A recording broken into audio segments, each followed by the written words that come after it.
Bismillahirrahmanirrahim. Assalamualaikum warahmatullahi wabarakatuh. Alhamdulillahi rabbil alamin. Hamdan yuwafi ni'amahu wa yukafi mazidah kama yuhibbu rabbuna wa yarda. Wa asyhadu an la ilaha illallah wahdahu la syarikalah. Wa asyhadu anna Muhammadan abduhu wa rasuluhu la nabiyya ba'dah. Hadirin yang dirahmati Allah, pada kesempatan malam hari ini kita akan review karena sudah pernah dibahas, yaitu kisah Sa'id bin Jubair, kisah ke-16. Saya ingat ini adalah kisah, jadi kalau kajian kita itu Sabtu kan, lockdown pertama kalau di daerah Nasai hari Jumat. Jadi Jumat hari itu saya masih khutbah di Nasai. Sorenya itu juga Nasai langsung tutup. Dan sejak Sabtu besoknya kajian sudah ditiadakan. Dan waktu kajian mulai online. Sejak saat itu di pertemuan online itu, kisah yang pertama kali dibacakan adalah kisah ini, nomor 16, Sa'id bin Jubair. Kita tidak mungkin membaca kembali secara keseluruhan, maka saya akan lompat-lompat sebatas kebutuhan. Teman-teman buka di halaman 137.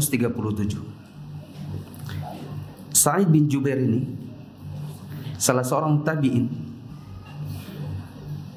yang pernah belajar kepada beberapa sahabat Nabi.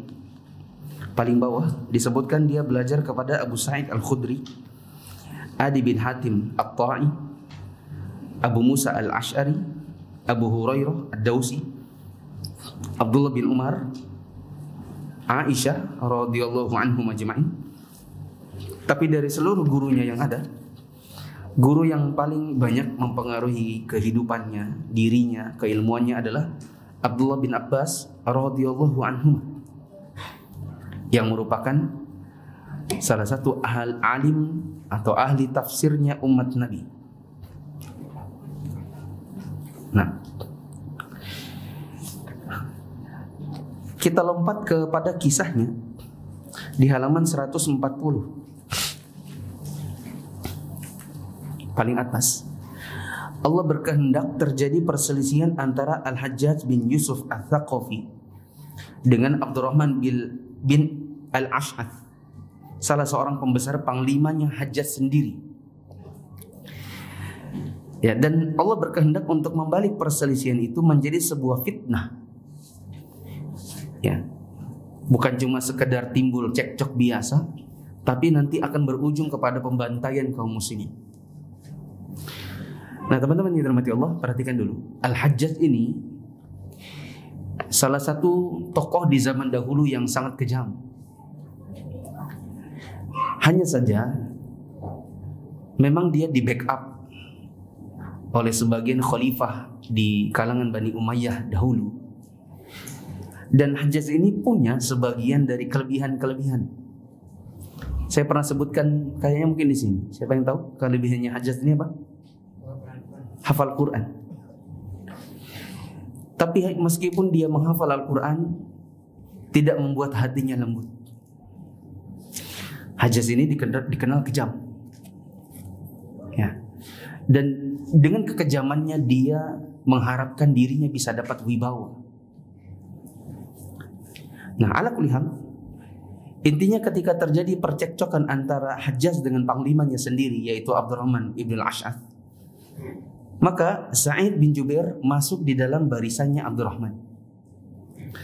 Apapun yang terjadi di latar belakang kenapa dia akhirnya mengikuti langkahnya Abdurrahman, ya, apapun yang terjadi, intinya dia termasuk di antara barisannya Abdurrahman. Teman-teman bisa buka di halaman 142. Sebagian orang-orang yang tertindas, mereka itu bingung mau kemana. Ya, para fuqaha dan para qurra Basrah berusaha untuk memberikan bantuan orang-orang tertindas tapi tidak berhasil.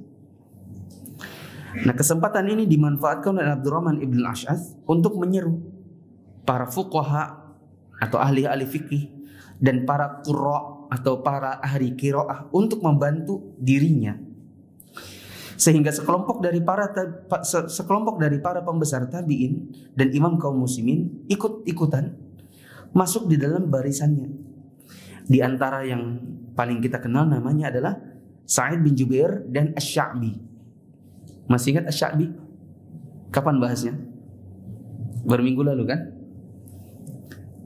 Masih ingat gak yang Asy-Sya'bi disuruh khalifahnya untuk pergi menemui Raja Romawi. Terus Raja Romawinya bikin surat kecil, dia bilang, aneh orang Arab ini, kok bukan anak ini aja yang jadi jadi khalifahnya gitu. Masih ingat? Apa tujuannya si Raja Romawi itu?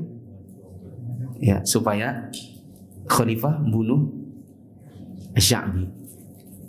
Ya, karena kalau khalifah kaum muslimin punya orang-orang bagus kayak Asy-Sya'bi ini, maka mereka akan terus di atas. Mereka akan terus berjaya. Nah, salah satu yang punya ijtihad untuk membantu Abdurrahman ibn al-Ash'ath adalah Sa'id bin Jubair, termasuk juga Asy-Sya'bi. Singkat kata, peranglah mereka. Dan kita tidak usah bahas perangnya. Intinya, akhirnya lama-kelamaan yang menang adalah Hajjaj. Ya. Akibat dari Hajjaj itu menang, maka Hajjaj mulai memanggil, menangkapi orang-orang yang sudah membelot bersama Abdurrahman. Abdurrahmannya kemana? Abdurrahmannya lari. Adapun pembelotnya, orang-orang yang berada di barisannya Abdurrahman ditangkapi. Itu ada di halaman 142 yang bagian bawah. Ya. Al-Hajjaj memerintahkan juru bicaranya untuk menyeru di antara para prajurit yang mengalami kekalahan dan mengajak mereka untuk memperbarui baiat kepada dirinya. Sebagian besar dari mereka memenuhi seruan tersebut dan sebagian lagi menolak. Sa'id bin Jubair di antara orang yang menolak, tidak mau dia ikut baiat kepada Al-Hajjaj. Soalnya ini orang kejam. Tatkala orang-orang yang menyerang mulai maju untuk membaiatnya, ternyata ada sesuatu yang mengagetkan. Al-Hajjaj ini mengintimidasi dengan kalimat begini. Kalimatnya, saksikan bahwa dirimu kafir, ya, dan kamu harus baiat kembali kepada Amirul Mukminin. Kalau oke, berarti kamu setuju dirimu kafir, setuju untuk baiat kembali. Tapi kalau enggak oke, penggal. Ya, dan itu sangat berat. Maka sebagian orang ada yang mau mengikuti baiat kembali kepada Al-Hajjaj. Ya, maksudnya kepada Amirul Mukminin melalui Al-Hajjaj, karena Al-Hajjaj juga bukan Amirul Mukminin. Ya, Al-Hajjaj ini ya modelnya gubernur atau modelnya panglima. Ya, atau wali kota lah. Tapi bukan khalifah. Kita lihat bagaimana beratnya menghadapi intimidasi ini. Di halaman 143, di paragraf ketiga dikasih contoh. Ada orang laki-laki tua renta dari kabilah Khotham yang waktu peperangan antara Hajjaj melawan Abdurrahman, laki-laki tua ini nggak ikut-ikutan. Dia tinggal di seberang Sungai Eufrat. Dia diseret di hadapan Al-Hajjaj bersama orang-orang yang diseret kepadanya. Saat dia dimajukan, maka dia mengatakan, semenjak api berkobar, semenjak api pertempuran berkobar, aku itu menepi di seberang sungai. Aku nggak ada ikut-ikutan, kata kainnya ini. Ini mereka kain ya. Aku menunggu apa yang akan disingkap oleh pertempuran ini. Terserah dah siapa yang menang, mau engkau kah, mau Abdurrahman. Yang jelas saya nggak ikut-ikutan. Dan saat engkau ternyata yang menang, maka aku mau datang ke sini untuk berbaiat. Al-Hajjaj malah mengintimidasi. Maksudnya kan orang ini kan, ya udahlah saya kan nggak ikut-ikutan dan sekarang sih mau datang sini itu mau baiat. Ya udahlah. Ternyata intimidasinya Hajjaj ini karena memang jiwanya jiwa bengis, maka dia bilang gini, kamu celaka berarti. Mengapa kamu duduk-duduk saja dan malah menepi? Dan bukannya ikut bersama kami ikut perang, ya, bersama pemimpinmu sendiri, malah kamu pergi menepi. Ya, maksudnya dia kan, ya saya nggak ikut-ikutan lah pokoknya. Ya. Maka Hajjaj mengharditnya dan berkata, sekarang gini, apakah kamu berani mengatakan kamu telah kafir? Tadi kan ada pilihannya gitu kan? Pilih kafir dan baiat balik atau enggak. Maka ditanya, kamu yang mana? Kamu bersedia bersaksi atas dirimu bahwa kamu telah menjadi kafir dan mau berbaiat kepada kami kembali? Maka kai-kai ini berkata, seburuk-buruk orang adalah aku bila aku sudah beribadah kepada Allah 80-an tahun, kemudian setelah itu aku malah bersaksi jadi orang kafir. Sudah gak ikut-ikutan, dipaksa jadi mengaku diri jadi kafir lagi. Maka Hajjaj berkata, kalau kamu tidak mau berarti kami bunuh. Dia mengatakan, kalau kamu membunuhku, demi Allah umurku ini tidak tersisa kecuali hanya sebatas keledai nahan haus. Maksudnya singkat, minum di pagi hari, sorenya juga mati. Dan aku sedang menunggu kematian pagi dan sore hari. Ya sudah, terserah Anda saja. Lakukanlah apa yang kamu kehendaki. Maka Hajjaj ini betul-betul nggak ada jiwa kasihan. Maka dikatakan kepada Algojonya, penggal leher. Coba kan, bagaimana teman-teman? Yang nggak ikut-ikutan aja kena penggal, apalagi yang memang ada di barisannya Abdurrahman. Kemudian Al-Hajjaj memanggil, di sini tulisannya Kamil, tapi yang benar namanya Kumail. Hajjaj memanggil Kumail bin Ziyad An-Nakhai, tapi bukan An-Nakhai yang kita sering dengar namanya An-Nakhai. Yang sering kita dengar itu namanya Ibrahim bin Yazid An-Nakhai atau Ibrahim An-Nakhai. Bukan An-Nakhai yang sering kita dengar. Al-Hajjaj memanggil Kumail bin Ziyad An-Nakhai. Kalau kita lihat catatan kaki, Kumail bin Ziyad An-Nakhai ini adalah salah satu orang kepercayaannya Ali waktu di perang Siffin. Maka ditanya kepada An-Nakhai, apakah kamu juga bersaksi kekufuran atas dirimu? Kamu kafir? Maka dia lantang, nggak mau. Demi Allah saya nggak pernah jadi orang kafir. Maka dikatakan, kalau gitu kami akan bunuh kamu. Dia jawab, laksanakan. Sesungguhnya waktu untuk bertemu antara kita adalah di sisi Allah di hari kiamat. Dan nanti setelah pembunuhan ada hisab. Al-Hajjaj bilang, hujjah pada saat itu, saat hari kiamat hanya bumerang untuk dirimu, bukan untuk penolongmu. Ini ya, sudah kejam, terus gak mau diingatkan soal akhirat, dia malah nantang gitu. Maka dijawab oleh An-Nakhai, hujjah jadi bumerang untuk saya dan bukan penolong saya itu bila kamu hakimnya. Tapi di hari kiamat hakimnya siapa? Allah. Maka semakin geram Hajjaj ini, maka dikatakan bunuh dia. Maka dibunuhlah Kumail An-Nakhai. Ya. Ada satu yang nggak perlu saya bacakan satu-satunya, saya ceritain gini. Ada setelah Kumail An-Nakhai dibunuh, datang satu orang yang mukanya muka dua. Maksudnya gini, Hajjaj hafal betul sama laki-laki ini. Ini dia, ini yang pernah meremehkan saya. Pokoknya pasti mati bentar. Maksudnya gitu ya, paham nggak? Karena sudah dendam Hajjaj ini. Ini dia hafal mukanya. Mumpung ketangkap, pokoknya mati.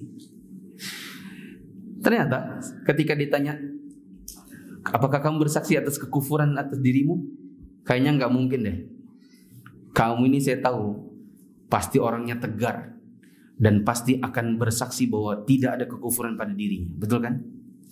Ternyata laki-laki ini malah bilang, tidak, saya lebih kafir dari Firaun. Supaya apa? Supaya selamat. Ya. Tapi karena dia bersaksi kekafiran atas dirinya, maka mau tidak mau diapakan sama Hajjaj? Dilepas.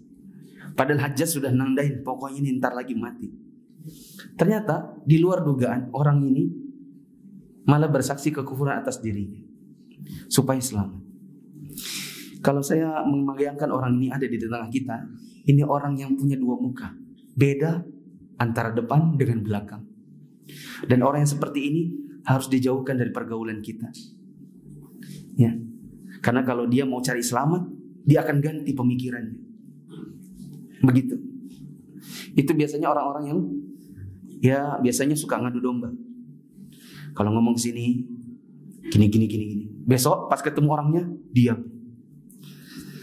Ceritain di sini tentang yang sebelah sana. Tapi nanti kalau ketemu yang sebelah sana beda lagi isi kata-katanya, beda lagi gayanya. Nah, orang-orang seperti ini di dalam kehidupan kita sehari-hari harus disingkirkan. Disingkirkannya bukan dibunuh, bukan dipalak, bukan. Maksudnya adalah jangan jadikan dia teman. Ya, bertemanlah dengan orang yang satu wajah. Antara depan dengan belakang sama. Ya. Teman-teman yang dirahmati Allah, bagaimana dengan nasibnya Sa'id bin Jubair yang kita baca sekarang ini? Singkat kata, saya ceritakan saja. Tidak saya tunjukkan di mana tempatnya. Pokoknya ada di halaman-halaman ini. Singkat kata, Sa'id bin Jubair itu merasa begini. Kalau saya bilang saya kafir, seperti tantangannya dia, saya nggak mau, masa saya kafir? Saya juga berijtihad melawan dia. Tapi kalau saya bilang saya tidak kafir, saya dipenggal. Kalau seperti ini, ya bisa dibilang kayak sia-sia gitu. Maka akhirnya Sa'id bin Jubair berijtihad, kalau gitu menjauh saja dari tempat tinggalnya. Ketika itu memang ada di Kufah, maka dia pergi jauh sampai akhirnya tiba di Mekah. Dan selama 10 tahun Sa'id bin Jubair ada di kota Mekah. Teman-teman yang dirahmati Allah, Sa'id bin Jubair terkenal. Ya, meskipun dia tidak tertangkap oleh Hajjaj, ya, maka dia ada di kota Mekah dan berharap 10 tahun itu ya semoga Hajjaj sudah lupa gitu.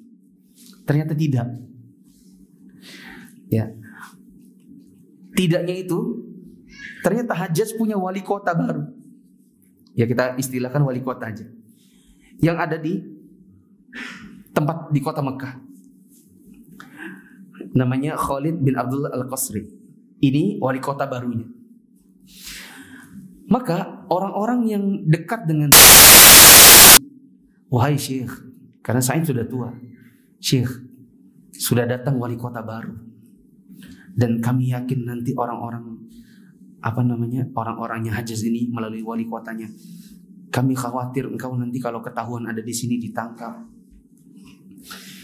Singkat kata, Sa'id bin Jubair mengatakan begini, saya sudah madu sama Allah.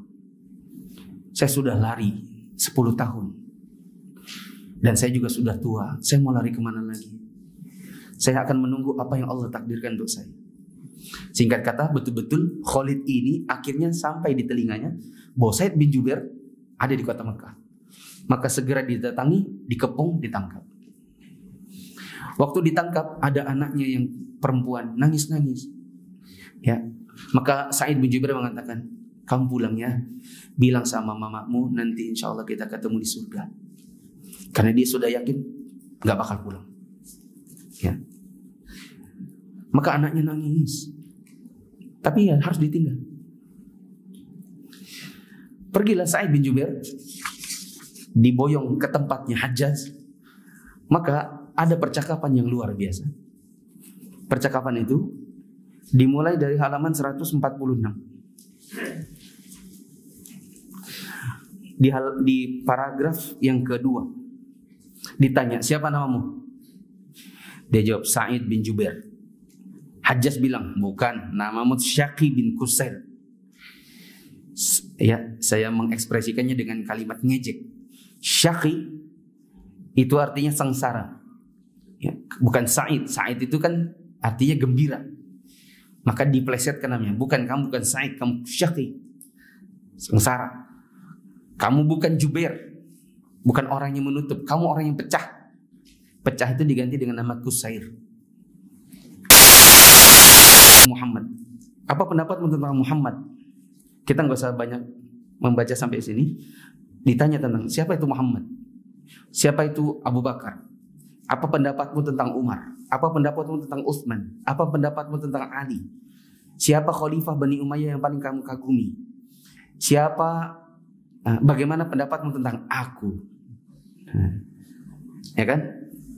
Didorong, diarahkan pertanyaan itu sampai pada perkataan Hajjaj di halaman 147. Bagaimana pendapatmu tentang aku?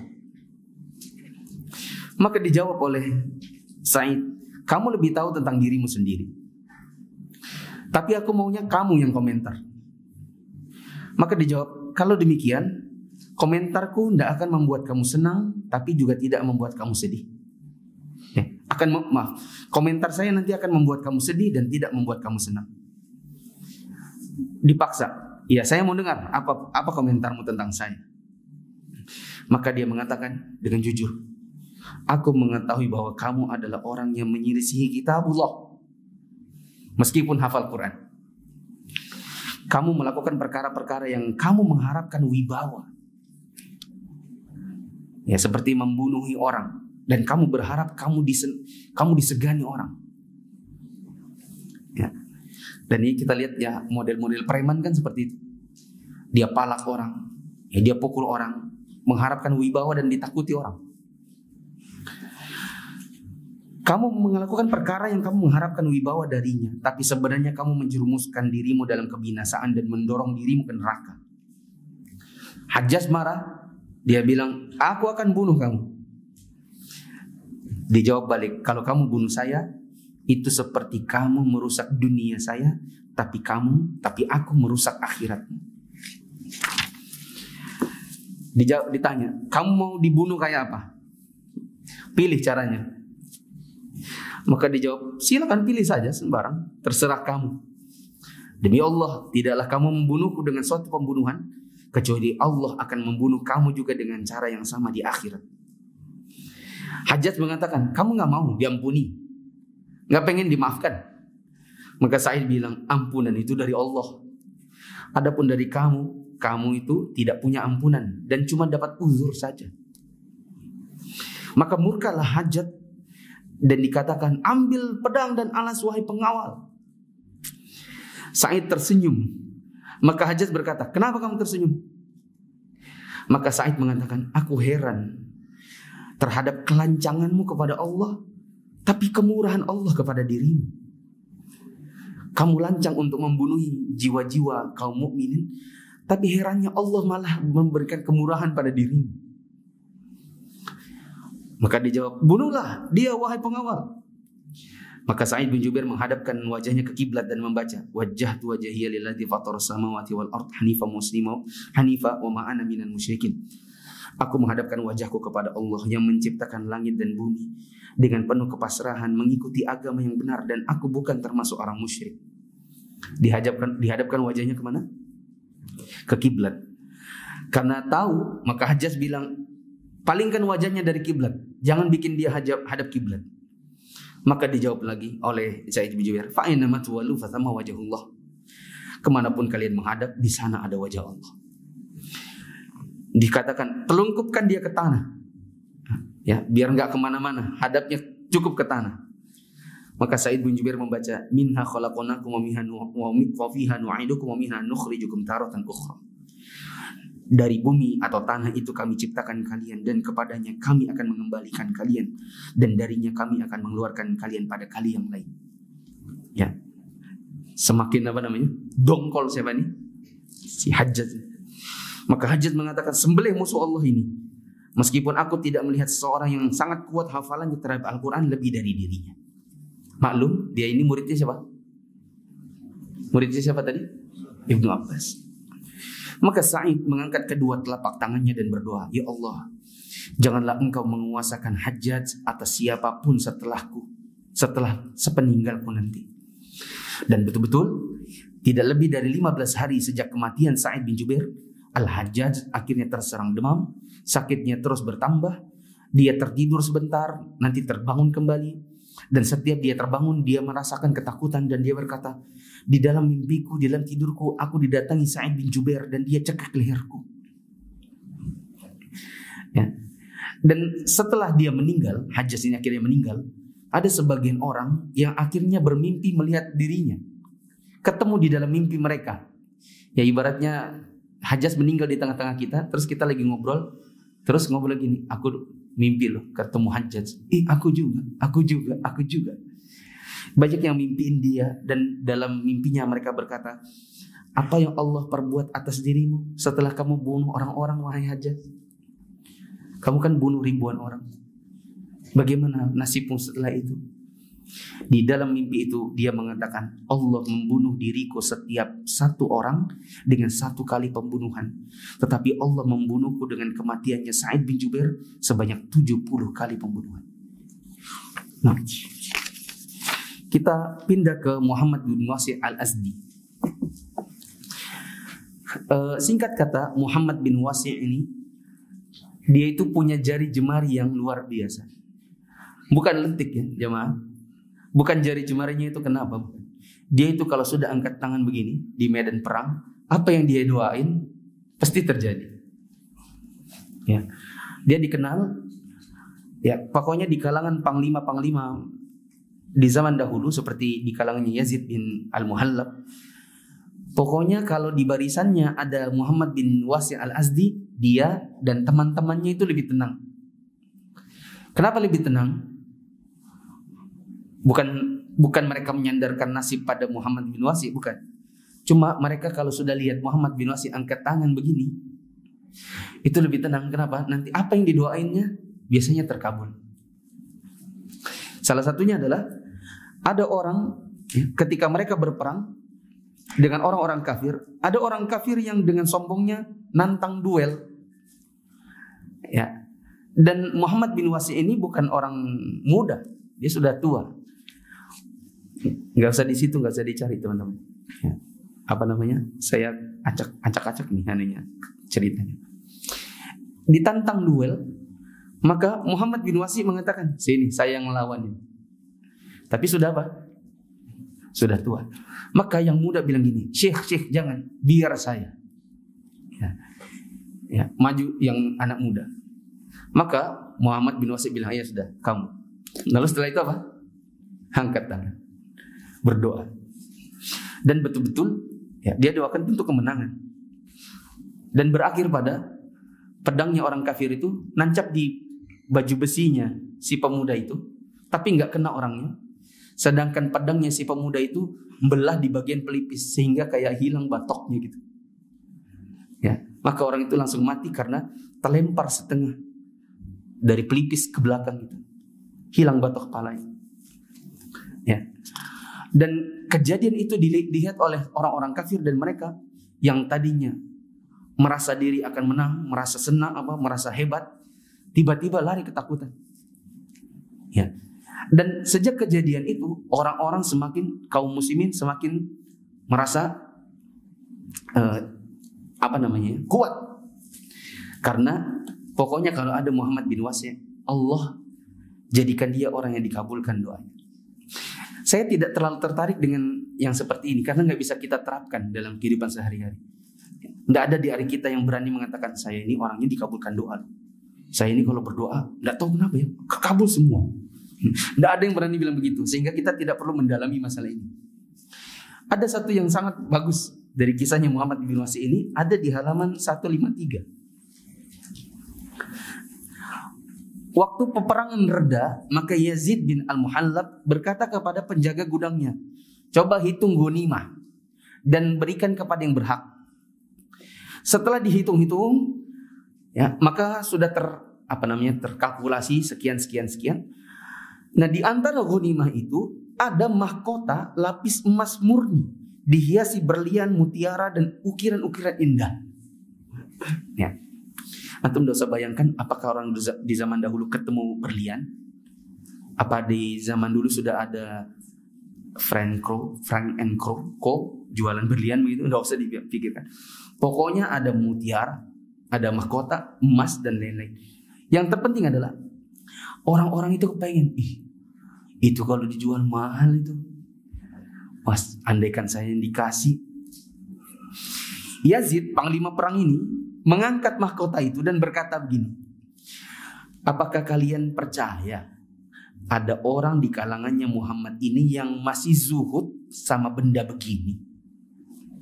Maksudnya zuhud itu apa? Apa sih zuhud itu? Si fulan zuhud. Apa artinya zuhud? Mengambil dari dunia sebatas yang dibutuhkan aja. Jadi kalau antum punya harta antum itu sebatas yang antum butuhkan. Itu namanya zuhud. Bukan zuhud itu artinya miskin, bukan ya? Salah. Sekali lagi teman-teman, zuhud itu punya harta dunia, punya dunia sebatas yang dibutuhkan. Sehingga misalnya antum punya istri 3, lalu mobil antum 3. Karena memang istri antum membutuhkannya. Istri antum 3, masing-masing dari istri punya anak 4. Ya kan? Antar sekolah 12 anak, bagaimana caranya? Kalau punya mobil cuma 1. Ya. Dan antum punya kemampuan, antum beli mobil 3. Masing-masing istri ngantar sekolah satu-satu. Ini ngantar anak-anaknya, ini ngantar anak-anaknya gitu. Antum punya rumah 3 karena masih istrinya 3. Itu masih bisa dikatakan zuhud. Ya, antum punya mobil karena memang antum punya keluarga banyak.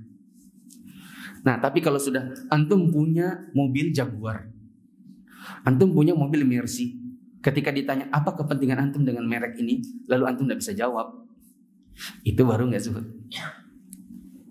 Paham?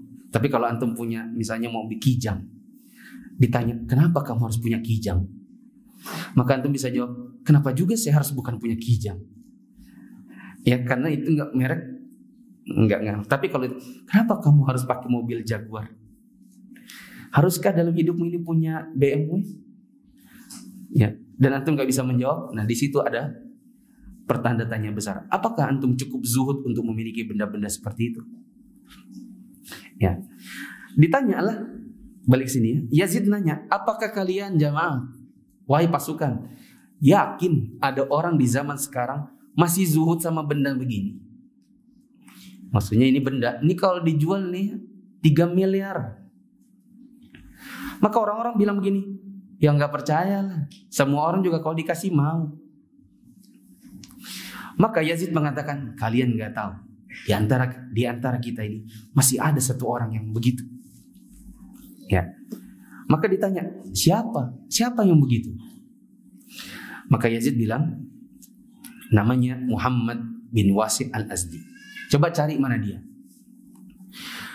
Ketika dicari ke segala arah, ternyata di kumpulan orang-orang itu Muhammad bin Wasi' nggak ada. Kenapa nggak ada? Karena memang nggak tertarik sama harta. Dia datang ke medan perang mau cari syahid, nggak ada urusan sama ghanimah, meskipun halal.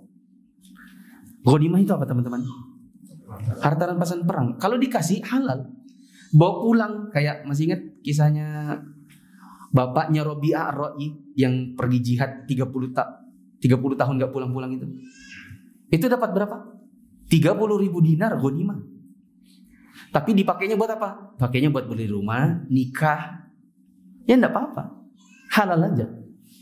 Nah Muhammad bin Wasi' ini waktu orang beli ghanimah nggak ada dia. Kenapa nggak ada? Memang nggak tertarik. Maka disuruhlah budaknya ya Yazid, coba kamu cari Muhammad bin Wasi'. Dicari, akhirnya ketemu dia. Dipanggil Syekh, Panglima panggil Anda. Buat apa? Nggak tahu mau dikasih ghanimah kali. Jangan, nggak usah, saya nggak mau. Pokoknya saya tadi disuruh ke sini cari Anda, suruh tarik. Ayo sini, nanti saya dimarahin, kan gitu ya. Betul-betul akhirnya Muhammad bin Wasi' mau nggak mau ngikut. Sampai di hadapan Yazid, apa dilakukan Yazid? Dikasih mahkotanya itu. Muhammad bin Wasi', ini untuk Anda. Oh jangan. Ambil. Tidak, saya tidak mau. Saya nggak butuh. Buat apa saya punya begitu? Pokoknya ambil. Akhirnya dipaksa-paksa, diambil. oleh siapa? Muhammad bin Wasi. Nah, pergi sana. Itu jual 3 miliar, lumayan kan? Bisa beli rumah, mobil lagi, sama istri lagi gitu kan. Sudah pergi sana. Waktu dia pergi, orang yang gak kenal siapa Muhammad bin Wasi bilang gini, katanya zuhud. Ya enggak? Tuh diambil juga. Katanya zuhud. Kan tadi itu mau testing. Kan Yazid bilang gini, apakah kalian percaya ada yang masih zuhud dengan barang beginian? Kata orang-orang yang gak percaya, Yazid bilang ada, namanya Muhammad bin Wasi.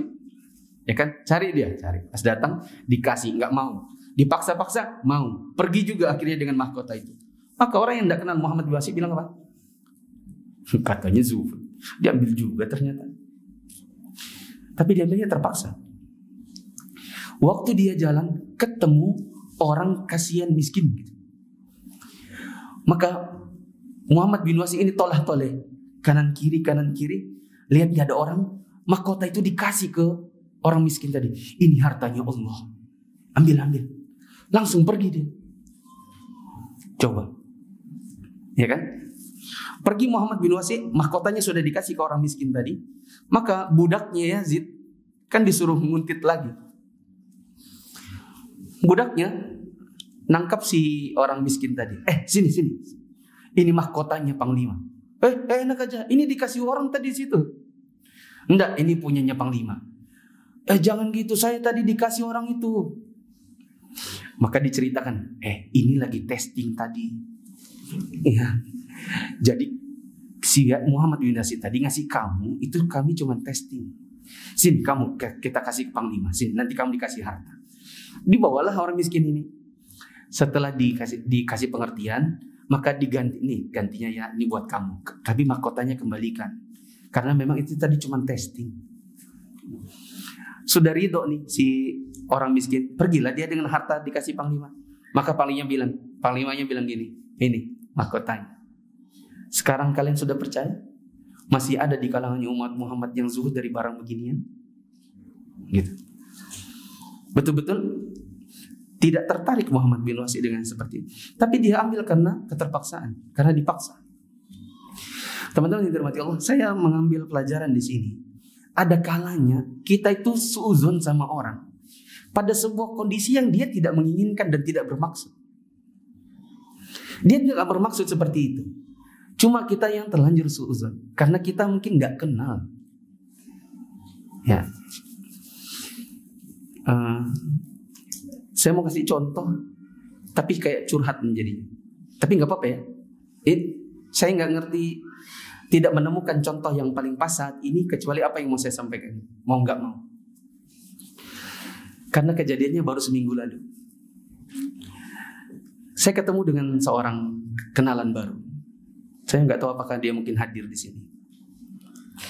Kami ngobrol. Dan dia berkata begini, saya ingat pertama kali ketemu Ustadz. Tahun sekian di Masjid Anu, waktu kajiannya Ustadz Anu. Itu kalau dikalkulasi dari sekarang berarti 14 tahun lalu. Dia bilang gini, saya ingat waktu itu Ustadz bertanya di kajian tersebut, tapi kalian mungkin belum kenal, masih muda waktu itu.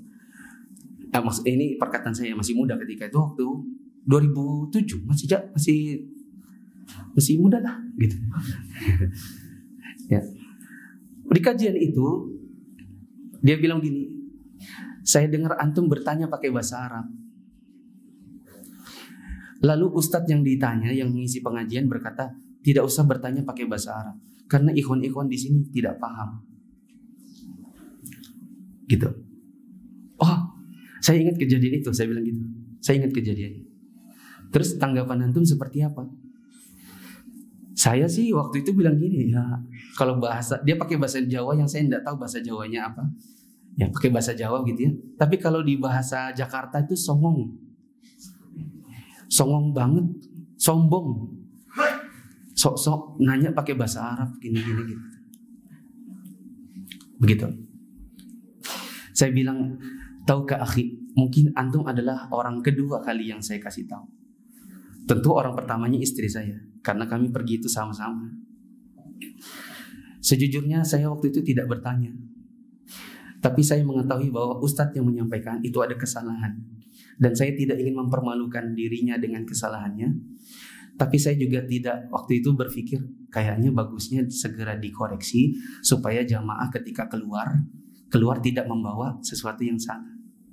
Dan saya ketika itu tidak menemukan cara yang lain kecuali dengan menggunakan bahasa Arab. Karena kalau saya menggunakan bahasa Indonesia, saya khawatir orang paham dan orang menganggap saya menggurui atau menegur beliau dan mempermalukan di hadapan jamaah. Itu sebenarnya yang terjadi. Cuman kan gak ada yang paham. Yang paham adalah antara saya dengan ustadz saja. Ya. Terus setelah itu kami ngobrol. Dia bilang, tapi saya waktu itu bilang gini kok. Ya mungkin dia ada sesuatu yang dia maksud tapi kami gak paham. Ya beri uzur juga gitu. Cuman sejak itu saya punya pemikiran, iya ya. Waktu itu saya mungkin caranya juga salah. Tapi apa yang saya inginkan ketika itu adalah ini ada sebuah kesalahan yang salah, yang kalau kita bubar dalam keadaan ini gak diralat, ini nanti intinya ya bagi saya itu salah ya. Sementara kalau ngomong Ustadz, afun Ustadz, tadi Ustadz salah gini-gini, nanti kayak mempermalukan. Kalau nanti dengan bahasa yang lain khawatirnya kayak menggurui. Sehingga ketika itu dalam kondisi yang sangat sempit, akhirnya saya memutuskan untuk berucap dengan menggunakan bahasa Arab yang didengar oleh jamaah. Ya. Tapi jatuh saya ke dalam sebuah fitnah yang saya tidak bermaksud. Ya. Seperti itu contoh yang saat ini saya bisa bawakan. Ya, mungkin dalam contoh-contoh yang lain ya banyak ya. Misalnya gini, antum pergi ngantar orang tua antum ke pasar jam 10 pagi misalnya. Lalu antum berpikir, ke pasar kan cuma sebentar, nanti kan pulang setengah 12 bisa mandi lalu pergi sholat zuhur. Qadarullah misalnya antum gak sempat ganti baju, ternyata ibu antum terlalu lama nawar ikan sama dagingnya. Akhirnya antum sampai zuhur ada di Pandansari misalnya. Di situ ada masjid. Sampai zuhur antum gak jadi pulang. Yang tadinya antum itu memang gak persiapan untuk zuhur di situ. Antum berpikir akan mandi dulu lalu pergi sholat zuhur. Akhirnya antum masuk dalam masjid dalam keadaan menggunakan baju seadanya. Lalu di antara teman antum ada yang berkata, itulah si fulan, kalau pergi kajian aja bajunya sama masuk. Sekarang pergi sholat nggak ada yang lihat, mentang-mentang di pasar bajunya cuma kaos-kaosan. Orang yang tidak kenal antum dan juga tidak tabayun terlalu cepat menjustifikasi, dan antum jatuh ke dalam fitnahnya orang untuk sesuatu yang antum tidak maksudkan. Ya. Seringkali kejadian-kejadian seperti itu terjadi pada kita. Maka saya hanya bisa menasihatkan diri saya dan teman-teman yang dirahmati Allah, hati-hati terlalu cepat menjustifikasi, khususnya untuk orang-orang yang kita tidak kenal baik tentang dirinya. Ya. Khawatirnya kita jatuh ke dalam suuzon atau membenci dengan sesuatu yang sebenarnya bukan ada alasan, sekedar tidak suka jadinya. Ya. Subjektif tanpa mengetahui alasan yang benar, yang mungkin kalau antum bertanya pada dirinya, antum akan dapati ya sebuah alasan yang antum nggak tahu. Saya dengar dengan telinga saya sendiri ada yang berkata begini, saya tahu ya, maksudnya tentang diri saya, lagi-lagi curhat tapi hanya sekedar memberi contoh asli ya. Dikatakan, saya tahu itu sebenarnya murattal dulu itu memang sengaja dikasih ke TV Roja supaya terkenal ya. Sejujurnya sedih. Saya bilang sejujurnya, aslinya saya ngimami sholat tarawih di tahun 2014. Selesai witir saya berbalik dan saya dapati di Masjid Nasai kan dulu tawaknya itu ada di bawah, di atas meja, bukan tawak di atas. Kalau sekarang sudah tawak di atas, dulu tawaknya itu di atas meja besar kotaknya. Waktu saya salam, assalamualaikum, saya balik, saya dapati tawak di sana dan tawak di sana itu berhamburan HP di depannya. Belum ada HP-HP kayak kita zaman sekarang. Ya ada mungkin tapi sedikit-sedikit. Salah satu yang saya lihat mengambil HP, saya panggil, Amu, sini Mu. Kenapa orang HP-nya berhamburan di situ? Dia bilang teman-teman itu dari kemarin pengen merekam. Nah tapi nunggu-nunggu ustadznya kapan? Pas ustadz ini langsung tadi pada naruh HP di situ. Ustadz bagaimana kalau bikin aja murotalnya? Maka sejak saat itu saya kebetulan ketemu ikhwan yang dulunya adalah IO untuk band-band Jakarta datang ke Balikpapan, dia yang ngatur. Jadi sound engineer. Nah dia kenalan sama saya lalu bilang, Ustadz saya punya alat-alat di rumah. Kalau Ustadz mau, kapan ke rumah nanti saya rekam. Saya tahu caranya gitu. Akhirnya kami jalanlah berbulan-bulan, akhirnya jadilah juz 30 itu. Lalu dia bilang ini bagusnya dibikinkan video Ustadz, jadi bisa di-download, bisa dibuat murotal dan lain-lain. Singkat kata, akhirnya kami cari-cari, ketemulah dengan seorang ikhwan Jakarta namanya Arif. Arif ini kita kasih duit 2.500.000 untuk bikin video juz 30. Saya nggak pernah tahu kalau ternyata Arif ini adalah editornya Roja. Lalu kemudian oleh Pak Agus, manajernya Roja, dilihat ini apa? Ini punya Ustadz Mufli Balikpapan. Coba dilihat. Ini bilang sama Ustadznya, ini kita ambil semua buat Roja. Akhi Arif ini bilang, Ustadz, mohon maaf, yang 2.500.000-nya nggak jadi. Loh, kenapa? Kan antum sudah bikinkan? Karena saya sudah dapati beberapa videonya. Waktu itu belum ada watermark Rojanya. Saya sudah dapati kan video-videonya. Kenapa emang? Enggak, sebenarnya saya ini editornya Roja. Nah Roja minta nanti mau dikasih watermark Roja di tengahnya. Jadi karena saya sudah dibayar Roja, jadi saya kasih ke Roja karena kan saya digaji Roja. Saya bilang, oh harusnya antum kerjakan di luar jam kerja Roja. Malam-malam kah? Meskipun nanti diambil Roja, jadi kalau antum kerjakan di luar jam kerja Roja, gajinya antum ambil, upah dari kami antum ambil. Tapi sudah telanjur Ustaz, sudah diminta, ini sudah dikasih watermark, dimintain izin oleh Pak Agus untuk bilang sama Ustaz agar diputar di Roja. Ya udah, gitu. Jadi dari sebuah alur kerja yang secara tidak sengaja, dan belakangan saya baru tahu, baru kemudian di Roja, dan ya gitulah. Sebagian orang yang mungkin tidak mengenal dan tidak bertanya, ya banyak yang nggak banyak, ada yang mengira demikian dan demikian. Ya, wallahu a'lam bishawab. Qadarullah, kita baru sampai di Muhammad bin Wasi al-Asdi.